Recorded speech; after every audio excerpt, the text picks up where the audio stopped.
Sarah Martinez had never imagined her photography assignment would turn into a fight for survival. The 26-year-old freelance photographer from Denver had driven 3 hours into the remote Colorado countryside to capture images of wildflowers for a nature magazine.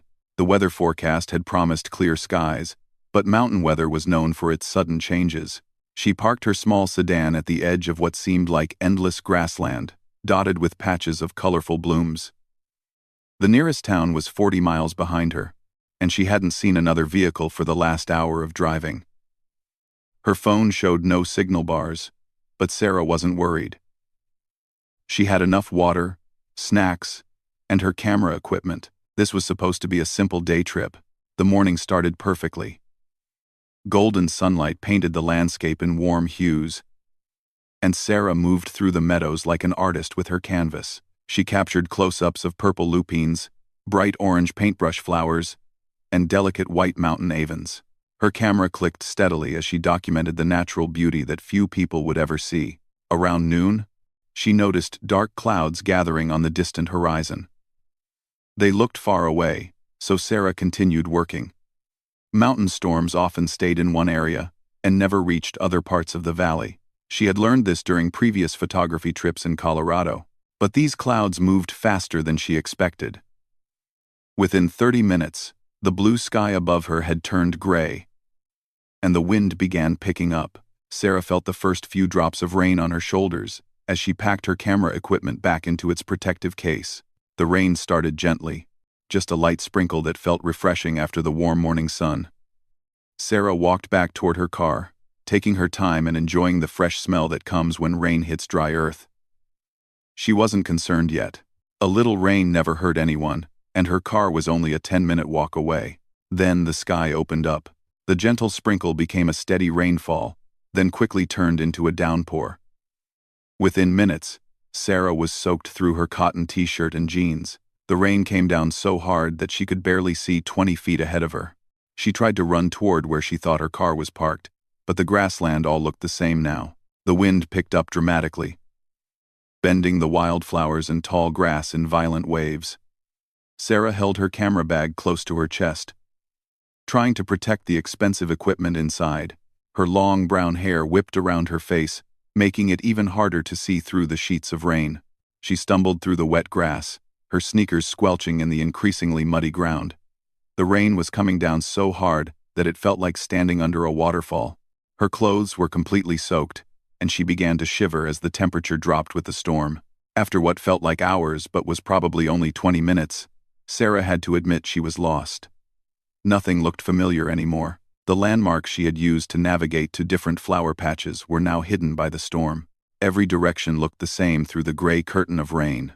Fear began to creep into her mind. She was alone in the middle of nowhere, with no phone signal, and completely disoriented.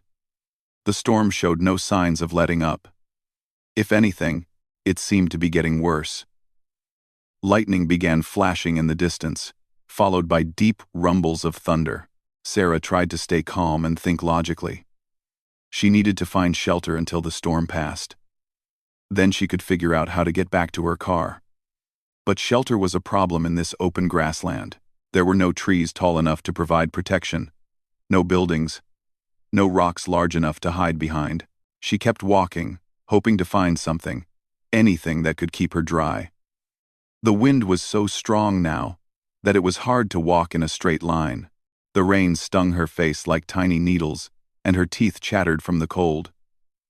Her summer clothes were no protection against this mountain storm. That's when she saw the fence, through the rain and gray light. Sarah could make out wooden fence posts, stretching across the landscape.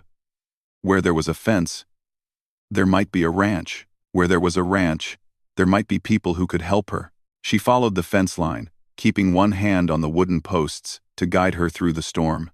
The fence seemed to go on forever. Sarah's legs ached from walking through the wet, uneven grass. Her sneakers were completely waterlogged, and each step made a sloshing sound. But she kept following the fence because it was her only hope of finding help. After what felt like an hour of walking, Sarah saw a dim light in the distance. At first, she thought her eyes were playing tricks on her. But as she got closer, she could make out the shape of buildings. It was a ranch, with a large house and several barns spread out across a small hill. Relief flooded through her as she stumbled toward the buildings. She could see warm yellow light glowing in the windows of the main house. Someone was home. She was going to be okay. Sarah hurried up the gravel driveway, her sneakers crunching on the wet stones. By the time she reached the front porch, she was shivering uncontrollably. Her lips were probably blue from the cold, and she could barely feel her fingers. Water dripped from her hair and clothes onto the wooden porch boards. She raised her shaking hand to knock on the door, hoping that whoever lived here would be kind enough to help a stranger caught in the storm. The porch light came on before she could knock, and the door opened to reveal a tall man with concerned dark eyes. The man who opened the door was probably in his mid-30s, with weathered hands and the kind of tan that comes from working outdoors.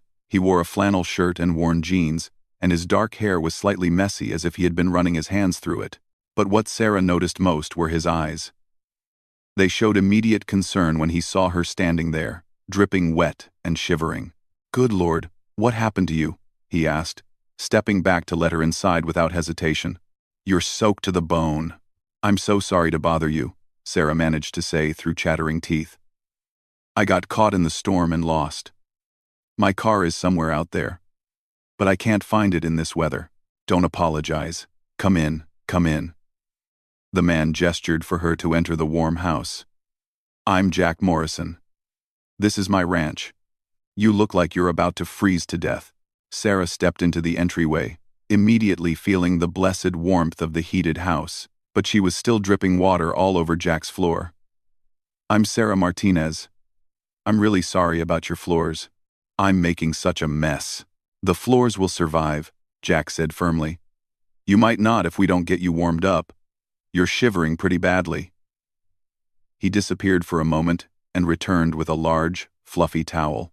"Here, wrap this around yourself. How long were you out in that storm?" "I'm not sure," Sarah admitted, gratefully accepting the towel and wrapping it around her shoulders. "Maybe an hour? Maybe 2? Time got weird when I couldn't see where I was going." Jack frowned with worry. "That storm came up fast. I was watching it from my kitchen window, thinking it looked nasty. I never expected someone might be caught out in it." He studied her face, noting how pale she was.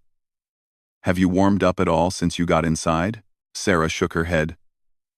Despite the warm house and the towel, she was still shivering. Her clothes were completely soaked, and the wet fabric was keeping her body temperature down. "I can't seem to stop shaking." "That's not good," Jack said seriously. "You might be developing hypothermia. We need to get you into dry clothes and warmed up properly." He paused, clearly thinking through the logistics. "I've got some clean clothes that might work temporarily. They'll be too big, but at least they'll be dry." Sarah felt embarrassed about the situation. "I don't want to impose. Maybe if I could just use your phone to call someone?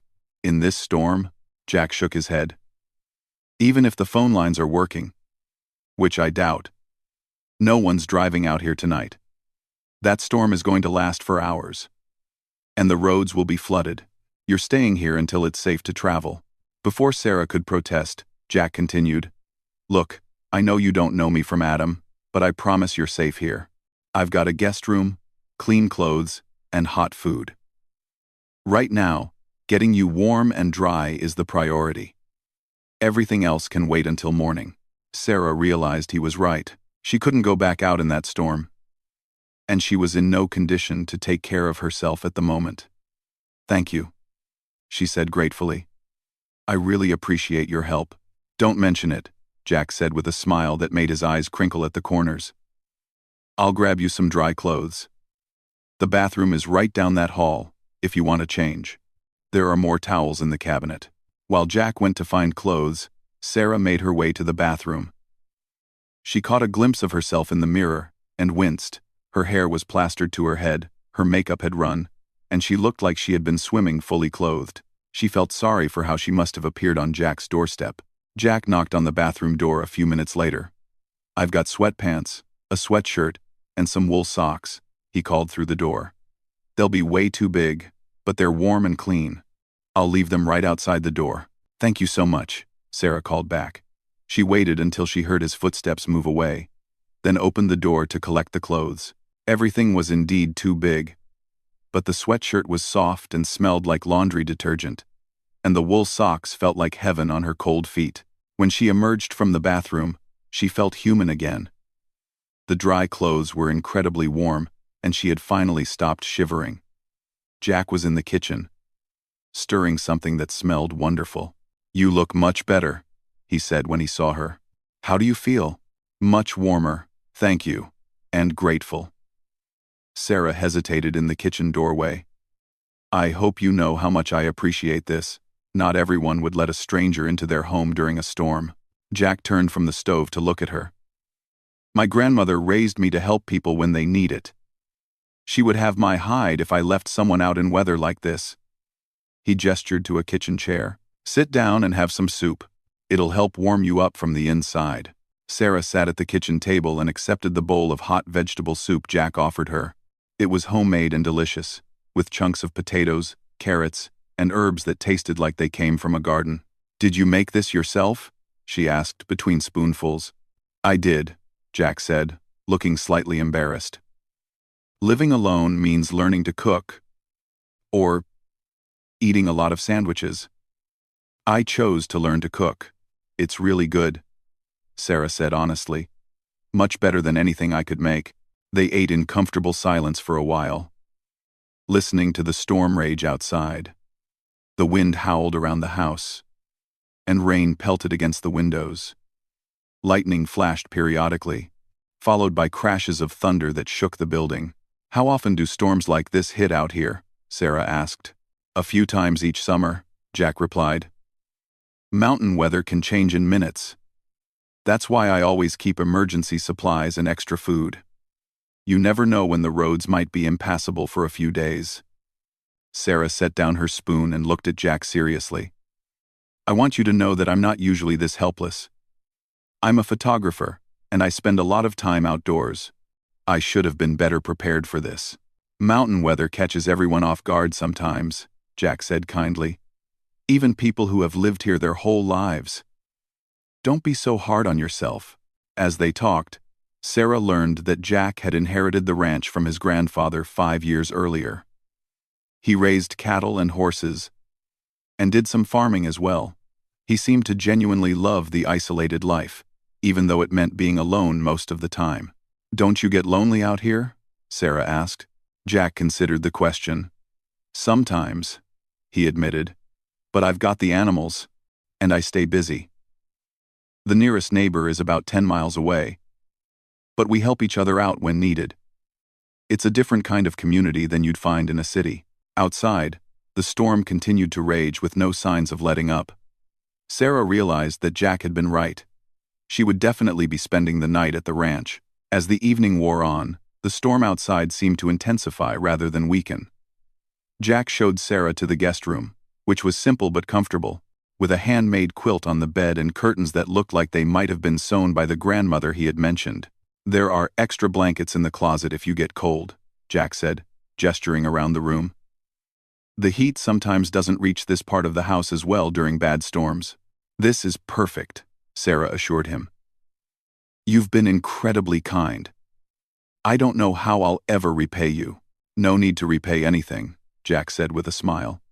"Just get some rest. Hopefully the storm will blow over by morning and we can figure out where your car ended up." But around midnight, Sarah woke to the sound of something crashing outside, followed by the house going completely dark. The steady hum of the heater had stopped, and she could hear Jack moving around in another part of the house. She wrapped the quilt around herself and ventured out of the guest room. Jack was in the kitchen, using a flashlight to examine something by the window. "Power's out," he said when he saw her. "Sounds like a tree came down and took out the power line. Happens sometimes in big storms." "Is that bad?" Sarah asked, though she suspected she already knew the answer.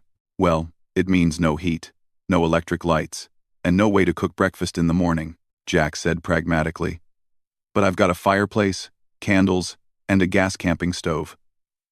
We'll be fine." Despite his reassuring words, Sarah could already feel the house getting colder. The temperature outside had dropped significantly, and without the heater running, the chill was starting to seep inside. Jack busied himself lighting the fireplace in the living room and setting up camping lanterns throughout the house. The warm glow of the fire was comforting, but Sarah realized that the guest room, being at the far end of the house, would be too cold to sleep in now. "You should sleep in here tonight," Jack said, as if reading her thoughts. He gestured to the couch near the fireplace. "I'll keep the fire going, and it'll be much warmer than that back room." "Where will you sleep?" Sarah asked. "I'll take the chair," Jack said, indicating a large recliner near the fireplace. "I've slept in worse places." Sarah felt terrible about displacing him from his own bed, but she had to admit that the living room was significantly warmer than the rest of the house. Jack brought pillows and blankets from various rooms, creating a comfortable sleeping area on the couch. They sat by the fire for a while, talking quietly while the storm continued to rage outside. Sarah learned more about Jack's life on the ranch, how he had left a job in Denver to take over the family property, and how different his life was now compared to the city. "Do you ever miss it?" Sarah asked. "The city life?" Jack considered this. "Sometimes I miss the convenience," he admitted. "Being able to order takeout food, or go to a movie, or have neighbors close by. But I don't miss the noise, the traffic, the feeling like you're always rushing somewhere." "I know what you mean," Sarah said. "I live in Denver now, and sometimes I feel like I'm always running but never really getting anywhere important." "What made you become a photographer?" Jack asked. Sarah smiled, thinking about it. "I've always loved capturing moments that people might otherwise miss. Like those wildflowers I was photographing today. Most people drive right past them without really seeing them. But when you look through a camera lens, you notice details you would never see otherwise." "That's a nice way to look at the world," Jack said thoughtfully. Around 2 in the morning, Jack got up to add more wood to the fire. Sarah had dozed off on the couch, but she woke when she heard him moving around. "Sorry," he said quietly. "Didn't mean to wake you." "It's okay," Sarah said, pulling the blankets closer around herself. Even with the fire, she was still chilly. The storm outside seemed relentless, with wind that sounded like it was trying to tear the roof off the house. Jack noticed her shivering and frowned with concern. "You're still cold. The fire isn't throwing enough heat to keep the whole room warm in this weather." "I'll be fine," Sarah insisted, though her teeth were chattering slightly. Jack disappeared for a moment and returned with what looked like a heavy sleeping bag. "This is rated for below-zero camping," he said. "It'll keep you much warmer than regular blankets." But even with the sleeping bag, Sarah continued to shiver. The combination of her earlier exposure to the storm and the dropping temperature in the house was making it hard for her to get warm. "This isn't working," Jack said after watching her struggle for a few minutes. "You're not warming up properly. And that's not safe after what you went through in that storm." "What do you mean?" Sarah asked. "Body heat," Jack said simply. "It's the most effective way to warm someone up when they're this cold. But I understand if that makes you uncomfortable. I could try to get a bigger fire going, or find more blankets." Sarah considered this. She was practical enough to know that Jack was right.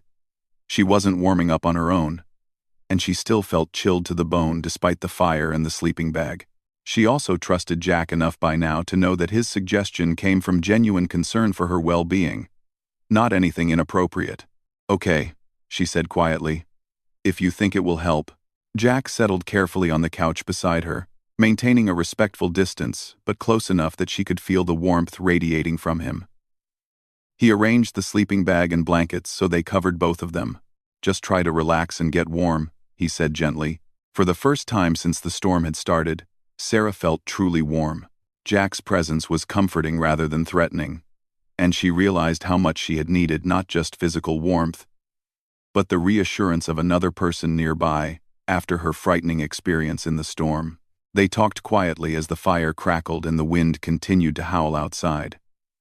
Jack told her stories about growing up on the ranch, about his grandfather who had taught him to love the land, and about some of the adventures he had experienced living in such a remote place. Sarah shared stories about her photography work, places she had traveled, and some of the interesting people she had met through her assignments.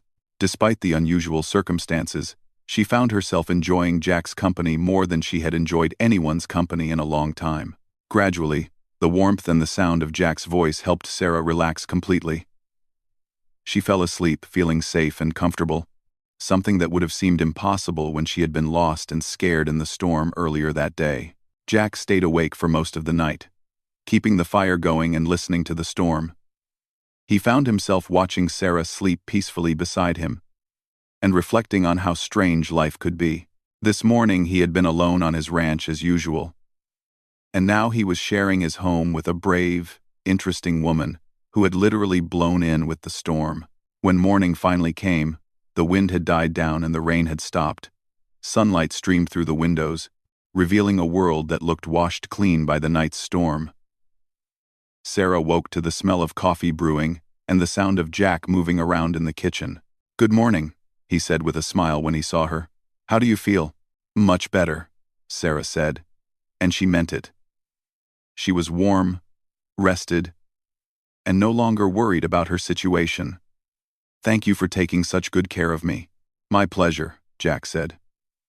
"I made coffee on the camping stove, and I think I can manage some breakfast the same way. Then we'll go find your car." After a simple breakfast of eggs and toast cooked on the portable stove, Jack and Sarah set out across the ranch to look for her car. The landscape looked completely different in the morning sunshine, green and fresh, with wildflowers that seemed even more vibrant after the rain. They found Sarah's car about a mile from Jack's house, parked right where she had left it. It looked small and lonely, sitting in the vast meadow, but it started up without any problems. "I can't believe I got so lost," Sarah said, looking around at landmarks that seemed obvious now in the daylight. "Don't feel bad," Jack said. "Storms like that can disorient anyone. The important thing is that you're safe now." As Sarah prepared to drive back to Denver, she felt reluctant to leave. The ranch, and Jack, had provided not just shelter from the storm, but a glimpse of a different way of living that appealed to her. "Thank you again for everything," she said as they stood beside her car. "I hope I can repay your kindness somehow." "Maybe you could come back sometime," Jack suggested. "When there's no storm, you could photograph those wildflowers properly, and I could show you around the ranch." Sarah smiled. "I'd like that very much." As she drove away, Sarah realized that getting lost in the storm had led her to find something she hadn't known she was looking for: a connection with a genuinely good person, and a reminder of the kindness that existed in the world. Sometimes the best discoveries came from the most unexpected situations.